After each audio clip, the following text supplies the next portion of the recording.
আজিজ কৈছোঁ ৱেষ্ট বেংগলৰ বেলডাংগাত বাবৰি মছজিদ নতুনকৈ নিৰ্মাণ কৰিবৰ কাৰণে 6 ডিচেম্বৰত শিলান্যাস হৈ গ'ল আৰু শিলান্যাসৰ পিছতো মুছলমান লাখ লাখ মানুহে মূৰত ইটা লৈ হাতত ইটা লৈ শিলান্যাস স্থানলৈ আহি থকা দেখা গৈছে আৰু এতিয়াও আহিয়ে আছে। মুছলমানে এই মছজিদখন আচলতে ৱেষ্ট বেংগলত বেলডাংগাত নতুনকৈ বাবৰি মছজিদ বনাই আছে আৰু এই বাবৰি মছজিদ বনোৱাত আগভাগ লৈছে তৃণমূল কংগ্ৰেছৰ TMCৰ এজন বিধায়ক হুমায়ুন কবিৰৰ আগভাগ এই বাবৰি মছজিদ নিৰ্মাণত যথেষ্ট আৰু লাখ লাখ মুছলমানে দান বৰঙণি আগবঢ়াইছে। মুছলমানৰ এই দান বৰঙণিৰ টকাৰে বাবৰি মছজিদখন বনাব খুজিছে আৰু বনাই আছে। লাখ লাখ মুছলমান আজি আনন্দিত হৈছে এই মছজিদখন বনোৱা দেখা পায় আৰু দান বৰঙণিও আগবঢ়াইছে মছজিদখন নিৰ্মাণৰ কাৰণে।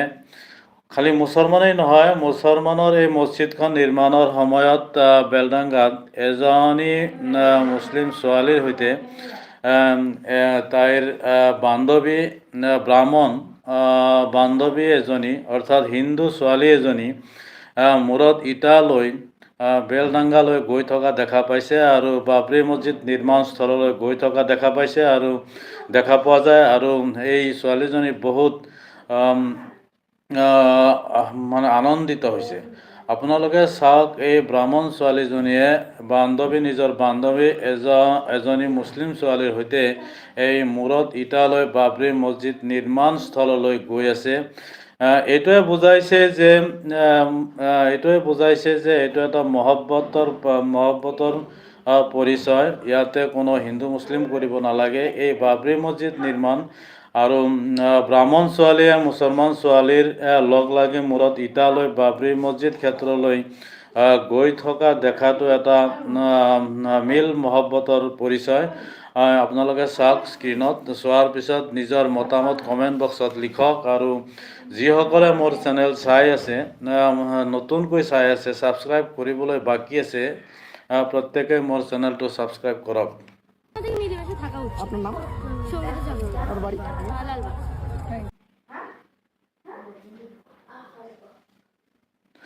হিন্দু মুছলিম আমি যে মিলিজুলি থাকিব লাগে, মিলিজুলি থাকিলে যে আমাৰ মাজত হাই কাজিয়া নহয়, বিসম্বাদ নহয় আৰু দেশৰ যে উন্নতি হয় তাৰ এটা পৰিচয় দিছে এই ব্ৰাহ্মণ ছোৱালীজনীয়ে। এই ব্ৰাহ্মণ ছোৱালীজনীয়ে নিজৰ বান্ধৱী মুছলিম ছোৱালী এজনীৰ সৈতে ইটা মূৰত লৈ বাবৰি মছজিদ নিৰ্মাণ স্থললৈ গৈ থকা দেখা গৈছে। আপোনালোকে স্ক্ৰীণত চাওক আৰু ছোৱালীজনীৰ মন্তব্য শুনক।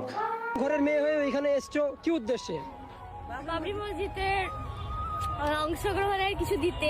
ভাই বোন আমরা একসঙ্গে থাকি, আমাদের একসঙ্গে থাকা, স্কুলে পড়ি, অনেক কিছু করি, তো আমাদের মিলেমিশে থাকা উচিত। আপনার নাম? সঙ্গীতা জাগরণ। আর বাড়ি? লালবাগ। থাকা উচিত। আপনার নাম? সঙ্গীতা জাগরণ। আর বাড়ি? লালবাগ। হিন্দু ঘরের মেয়ে হয়ে এখানে এসছো কি উদ্দেশ্যে? বাবরি মসজিদের অংশগ্রহণের কিছু দিতে। ভাই বোন আমরা একসঙ্গে থাকি, আমাদের একসঙ্গে থাকা, স্কুলে পড়ি, অনেক কিছু করি, তো আমাদের মিলেমিশে থাকা উচিত। আপনার নাম? সঙ্গীতা জাগরণ। আর বাড়ি? লালবাগ। হিন্দু থাকা উচিত। আপনার নাম? সঙ্গীতা জাগরণ। আর বাড়ি? লালবাগ। হিন্দু ঘরের মেয়ে হয়ে এখানে এসছো কি উদ্দেশ্যে?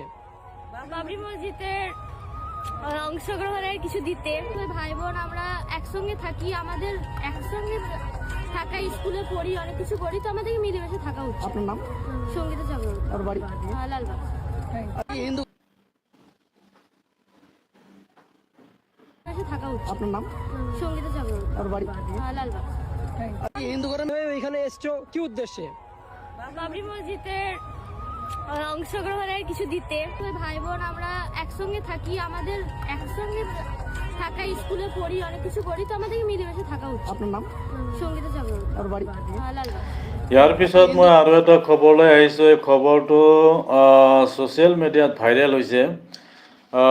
নাৰ্গিছ বানু নামৰ এজনীয়ে টুইটাৰত নিজৰ টুইটাৰ হেণ্ডেলত পোষ্ট কৰি কৈছে যে বহৰাইচ হিংসা যে হৈছিল, সেই হিংসাত কোৰ্টৰ যিটো ৰায় হৈছে ৰায়ত যিটো অপৰাধী সাব্যস্ত হৈছে, সেই অপৰাধীৰ যিটো শাস্তি হৈছে, সেই শাস্তি লৈ এই অপৰাধীৰ পৰিয়ালৰ মানুহে নিজৰ মন্তব্য দাঙি ধৰিছে আৰু তেওঁলোকে কৈছে যে তেওঁলোকৰ পৰিবাৰক জানি বুজি ফচোৱা হৈছে আৰু কোৰ্টৰ যিটো অৰ্ডাৰ, কোৰ্টৰ যিটো ফয়চলা, সেই ফয়চলাত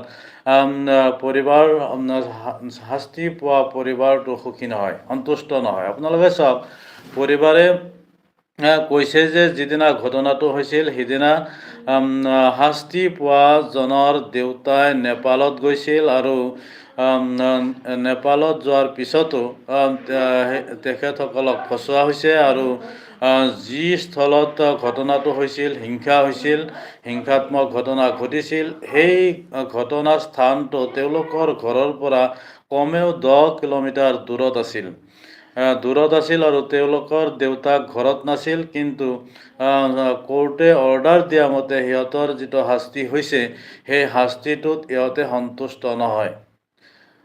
শাস্তি পোৱা পৰিয়ালৰ মানুহ সন্তুষ্ট নহয়। আৰু কেনেকুৱা সন্তুষ্ট নহয়, তেওঁলোকৰ মন্তব্য আপোনালোকে স্ক্ৰীণত চাওক। মন্তব্য চোৱাৰ পিছত নিজৰ মতামত কমেণ্ট বক্সত লিখক। মোৰ চেনেলটো লাইক কৰিব, শ্বেয়াৰ কৰিব আৰু যিসকলে নতুনকৈ চাই আছে মোৰ চেনেলটো ছাবস্ক্ৰাইব কৰক। ইতিমধ্যে কোৰ্টে যিটো ফয়চলা দিছে, কোৰ্টে যিটো পানিছমেণ্ট দিছে, সেই পানিছমেণ্টটোৰ ওপৰত পানিছমেণ্ট পোৱা অপৰাধীৰ পৰিয়ালবৰ্গ সন্তুষ্ট নহ'লেও যিটো কোৰ্টৰ অৰ্ডাৰ আহিছে, কোৰ্টে যিটো পানিছমেণ্ট দিছে,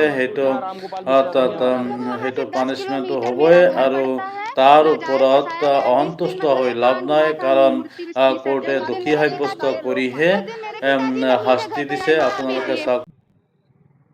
नाजायज फंसाया गया है। उस दिन घर पे नहीं, जिस दिन यह कांड हुआ तो उस दिन घर पे नहीं थे मेरे पिताजी, बाहर गए थे नेपाल। ननकाऊ नाम है। हम लोग मेरे भाई हैं और मेरे पिताजी हैं, तो नाजायज फंसाया गया, प्रधानी के चक्कर में नाजायज फंसाया गया। तो न्याय चाहिए, हम लोगों को न्याय चाहिए। जहाँ पे दंगा हुआ वहाँ से हम लोग का घर 10 किलोमीटर दूरी पे है। प्रधानी के रंजीत में इन लोगों को नाजायज फंसा दिया गया, 2 लोग। मेरा नाम मोहम्मद सिराज है। सभी लोग महासी से हैं। जी, मैं रेहुआ मंसूर से हूँ। लगता रेहुआ मंसूर जहाँ राम गोपाल मिश्रा रहने वाला था। वहाँ से 10 किलोमीटर मेरा घर पड़ता है। नाजायज फंसाया गया। जिस दिन मतलब ये कांड हुआ था, मूर्ति विसर्जन, उस दिन मेरे पिताजी नहीं थे घर पे।